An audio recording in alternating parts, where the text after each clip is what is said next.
Not every demon has horns and a tail. Some wear a smile, bring you coffee, and call you family. The truth is, demons are not always supernatural. They're human behaviors, toxic patterns, and hidden intentions that drain your peace. And if you don't learn to spot them early, they'll disguise themselves as love, loyalty, or friendship until they've taken more than you ever thought you'd give. Today, I'm going to show you exactly how to see them for who they are before it's too late. You ever walk away from a conversation with someone and feel like the air has been sucked out of your lungs, like you just ran a marathon you never signed up for? That's not nothing. That's your body telling you something your heart hasn't fully accepted yet. Energy doesn't lie. You can pretend it's all in your head. You can make excuses for them. They've had a rough week. Or that's just their personality. But deep down, the human body is an incredible alarm system. It picks up on tone, micro expressions, little shifts in someone's behavior long before your brain can rationalize them away. When you're around someone who's good for you, your body relaxes. Your shoulders drop, your breathing evens out, your thoughts feel lighter. But when you're around someone who's not, your chest tightens, you get restless, you replay what they said long after they've left, and you feel smaller somehow. See, the problem is, we've been trained to judge people only by what they say and what they do. But the deeper truth is, what they make you feel is often the clearest indicator of their intentions.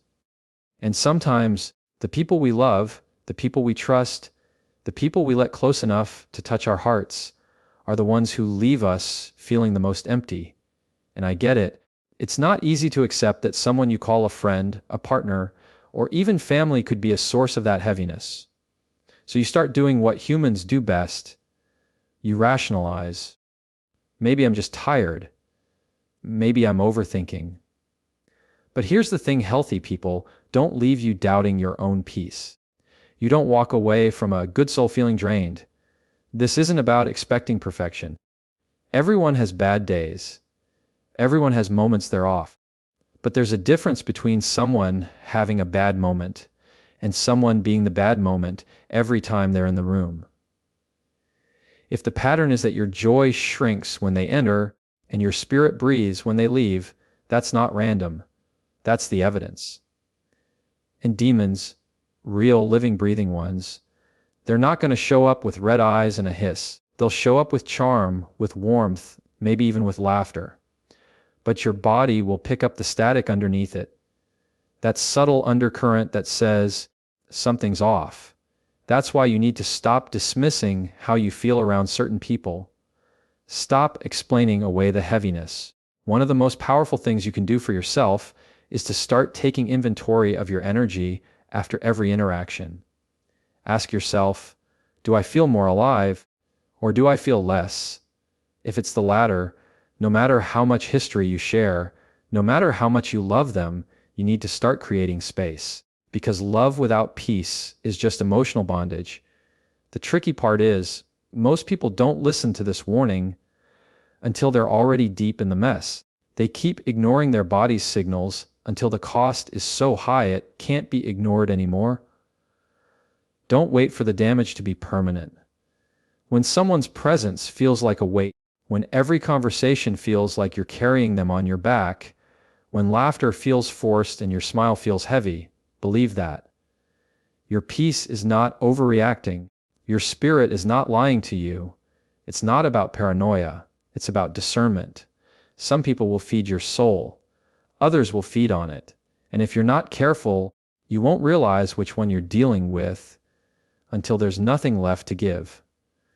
Some people don't attack you head on. They don't raise their voice. They don't throw obvious punches, and they don't make their intentions clear. Instead, they twist truth like a piece of wet cloth, wringing it until the shape is barely recognizable, until it serves only them. And if you're not paying attention, you'll find yourself apologizing for things you never did, doubting things you know you saw, and feeling guilty for boundaries you had every right to set. This is how it works. They take a small part of the truth, just enough to keep it believable, and then they bend it. They leave out key details, they rearrange events, they throw in a comment that makes you question your memory. It's subtle at first. They might say, "That's not how I remember it," or "You're overreacting. That's not what happened." And because you care about them, because you want to be fair, you give them the benefit of the doubt.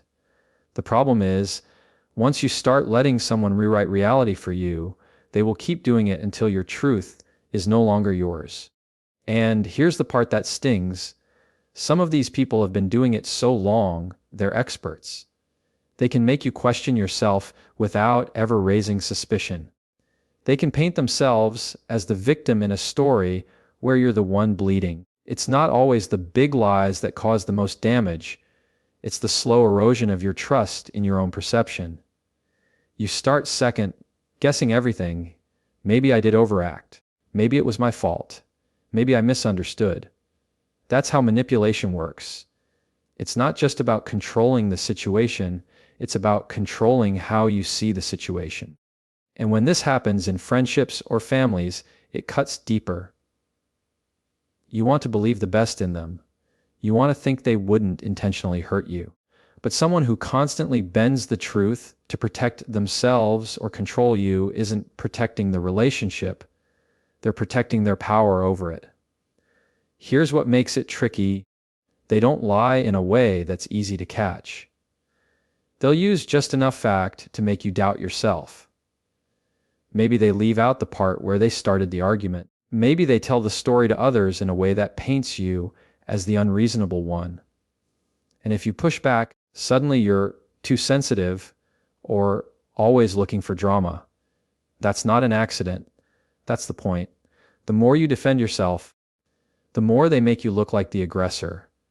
This is why you have to pay attention not only to what someone says, but how the conversation leaves you feeling. If every discussion ends with you confused, guilty, or unsure of what's real, you're not in a healthy dynamic. You're in a controlled one. Truth doesn't need twisting. Love doesn't need half-truths to survive. And someone who truly values you won't need to manipulate facts to win. They'll own their part. They'll tell the whole story, even if it makes them look imperfect. That's honesty. Anything else is a slow poison. Because once someone can twist the truth, and you still trust them, they own the narrative. And if they own the narrative, they own you. The people who mean you harm don't always come at you in obvious ways. They don't always attack your strengths, because that's where you're alert, that's where you're confident. No. What they do is watch. They study. They listen more than they speak, not to understand you, but to take inventory of every crack in your armor. They notice the things that make you uncomfortable, the insecurities you try to hide, the parts of yourself you haven't healed yet, and they store that information like a weapon they can use whenever they need to keep you in check. At first, it doesn't seem dangerous. Maybe they make a light joke about something you're insecure about, and you laugh it off because you don't want to seem too sensitive. Or maybe they bring it up in private under the disguise of just being honest or helping you grow. But over time, you start to notice a pattern. Their timing is always when you're vulnerable, when you've had a rough day, when you've failed at something, when you're already questioning yourself. That's when they slip the knife in nice and slow, so you don't even realize you're bleeding until you've lost too much of yourself. And they don't do it because they're trying to help you get stronger. They do it because your doubt keeps you manageable. Because when you're unsure of yourself, you're less likely to set boundaries. You're less likely to call them out. You're less likely to walk away. A confident person is hard to control, but someone who's quietly questioning their own worth, that's easy prey. What's even more deceptive is that sometimes they'll disguise it as motivation. They'll say things like, "I'm only telling you this because I care," or "I'm just trying to be real with you." But the words don't leave you feeling encouraged. They leave you feeling small. There's a difference between someone pointing out a flaw to help you grow and someone pointing it out to remind you that It's there. And when that comes from someone close to you, a friend, a partner, a family member, it cuts deep. Because part of you wants to believe they have your best interest at heart. You want to think they wouldn't exploit the very things you've trusted them enough to reveal. But someone who loves you will never weaponize your vulnerability. They'll protect it. They'll guard it like it's their own. When you start noticing that certain people always seem to hit the same nerve, you need to start asking why. Why do they keep bringing up the one thing they know hurts you? Why do they always seem to remind you of your worst moments instead of your best? And why do you feel smaller every time you leave a conversation with them? It's not about paranoia, it's about patterns. If the pattern is that your insecurities get used against you, that's not a slip up, that's strategy. And the longer you let someone play on your weaknesses, the more you'll start believing the lies they're feeding you about yourself. The truth is, the people who genuinely want to see you grow will still tell you hard truths, but they'll do it in a way that builds you, not breaks you. They'll confront you in love, not in control. Anything else is not correction, it's manipulation. And once you see it for what it is, you can't keep giving them the power to touch the parts of you they've only ever tried to tear apart. Some people don't just live in chaos, they are the chaos. Wherever they go, it follows them. Different places, different faces, same storm, and it's never their fault, at least not in their mind. They're always the victim of someone else's misunderstanding, someone else's bad attitude, someone else's betrayal. But if you look close enough, you'll notice a pattern. The one thing all those situations have in common is them. Chaos has a way of making you feel alive at first. It's unpredictable, it's intense, it's full of emotional highs and lows. Being around someone like that can almost feel exciting in the beginning. They pull you into their whirlwind, and before you know it, you're caught up in the drama, defending them to others, or trying to help fix the messes they keep finding themselves in. And that's exactly how they keep you hooked. Because while you're busy putting out their fires, you're not paying attention to how they keep striking the matches. It's not always screaming matches or public blow-ups. Sometimes it's subtle, misunderstandings that never seem to get resolved, small conflicts that somehow turn into big ones. They can turn the most ordinary day into a battlefield without warning. And every time it happens, they have a story ready, a reason why it wasn't their fault, why they were just reacting to someone else. But somehow, the drama never stops. The real danger is that chaos is draining. It wears you down over time. You start anticipating the next problem before it even happens. You change how you speak, how you act, even how you think, just to avoid setting them off. And little by little, their instability becomes your normal. You forget what peace even feels like because you're too busy surviving the next wave. Sometimes, you'll even find yourself getting pulled into situations that have nothing to do with you. Their fight with a coworker becomes your problem. Their argument with a sibling somehow needs your opinion. Their bad decision now requires your time, your energy, your resources to fix. And no matter how much you give, no matter how many times you step in, the messes keep coming. That's because the chaos isn't something they're caught in. It's something they create. And it's not always conscious. Some people are addicted to the energy chaos gives them, the attention, the sympathy, the rush of being at the center of something. When life gets calm, they get restless, so they stir the pot again. The problem is, they take you with them every single time, whether you want to go or not. Here's the truth you have to face. If someone's life is always in shambles, if drama clings to them like a shadow, if peace never seems to exist when they're around, it's not bad luck. It's a choice. And if you're not careful, their chaos will become your lifestyle. There's nothing noble about being the person who always cleans up after someone else's storms. Sometimes the most loving thing you can do, for them and for yourself, is step out of the whirlwind. Because chaos doesn't stop until you stop standing in the middle of it. When you start setting boundaries with certain people, you find out real quick whether they ever truly valued you or just valued what you gave them. Because to a healthy person, a boundary is a sign of respect, something that keeps the relationship safe for both sides. But to someone who's been feeding off your time, your energy, or your generosity, a boundary feels like an attack. They don't see it as you protecting your peace. They see it as you taking something away from them. And that's when the shift happens. Suddenly, the person who used to call you a great friend now says you've changed. They tell you you're cold, distant, selfish, not because you've actually become any of those things, but because you're no longer giving them unlimited access to you. It can be subtle. Maybe they start guilt tripping you, reminding you of all the times they've been there for you, hoping you'll feel obligated to return the favor without limits. Or maybe they try to turn others against you, telling their version of the story so you look like the bad one. It's a way to pressure you into opening that door, again, because boundaries mean they can't get away with what they used to. And here's the hard truth. Some people liked you better when you didn't like yourself enough to say no. Back then, you were easier to use. Back then, you put their comfort above your own well-being. Back then, you ignored your own needs to meet theirs. The moment that stops, you stop being convenient, and to them, that's a problem. The thing is, people who truly love you will want you to have boundaries. They'll respect them, even when it's not in their favor, because they know a relationship without respect for limits isn't a real relationship. It's control.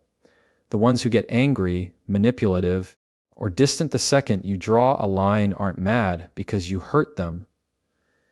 They're mad because you stopped letting them take from you freely. This is where you have to stand firm. You can't set a boundary and then back down the moment someone pushes against it. If you do, you teach them that your no doesn't mean no. It just means convince me. And people who are determined to cross your boundaries will take that as an invitation to keep trying. You'll notice it most with the little things. You tell them you can't talk right now because you're busy, but they keep calling. You tell them you can't lend them money, but they keep asking. You tell them you need space, but they show up anyway. And every time they do, they're not just ignoring your words. They're showing you they don't see you as an equal in this relationship. A person who respects you will adjust their behavior when you tell them a line has been crossed. A person who doesn't will try to make you feel wrong for drawing the line in the first place. And once you see that clearly, you have a choice to make. Either you keep explaining your boundaries to people committed to crossing them, or you start protecting your peace by enforcing them without apology. Because the truth is, anyone who sees your boundaries as a threat is someone who is never planning to honor you in the first place. Some people's loyalty is a performance. It looks convincing while it's benefiting them, while the relationship is convenient, while you're giving them something they need: attention, resources, support, status, or just someone to lean on. But the moment the balance shifts, the moment you stop being useful to them, you start seeing the cracks. Their words about loyalty and being there no matter what suddenly don't match their actions. You find out who people really are when you can no longer give them what they came for, when you're going through a season where you're not at your best, when you have nothing to offer except your presence. That's when the truth shows up. The ones who only stayed because you were filling their needs will quietly fade away, or worse, they'll turn against you, acting like the years you poured into them never happened. And sometimes it's not even quiet. Some will leave in a way that hurts the most, by taking what they learned about you and using it against you. Suddenly the secrets you shared, the vulnerabilities you trusted them with, become part of a story they tell others to justify why they're no longer in your corner. That's not just disloyalty, that's betrayal dressed up as self-protection. The tricky part is, people like this rarely show their true colors during the good times. In fact, they can seem like the most loyal, the most devoted when things are easy. They'll stand next to you in the spotlight, smile for the pictures, post the quotes about loyalty forever. But loyalty isn't tested in the light. It's tested in the dark. It's tested when it costs them something to stand by you. You'll notice it in the little shifts. They start taking longer to return your calls. They have less time for you. They're supportive in public, but distant in private. They stop checking in unless they need something. And if you're not careful, you'll start excusing it, telling yourself they're just busy or you're imagining things. But deep down, you feel it. The connection is gone, the convenience is gone, the loyalty is gone. The truth is, real loyalty isn't conditional. It doesn't vanish when you're no longer at your highest point. It doesn't depend on what you can give. It's steady, even when it's inconvenient, even when it's uncomfortable. And when you've experienced that kind of loyalty, you know how different it feels from the counterfeit version. But you can't make someone stay who only showed up for what they could get. You can't teach loyalty to someone who sees relationships as transactions. What you can do is pay attention to how people show up when there's nothing in it for them. That's the real measure. If you ever have to wonder whether someone is loyal, they probably aren't. Real loyalty leaves no room for doubt. It proves itself without being asked. And when someone's commitment to you depends on what you can give them, it's not loyalty at all. It's leverage. And the moment they lose their grip, they'll walk away without looking back.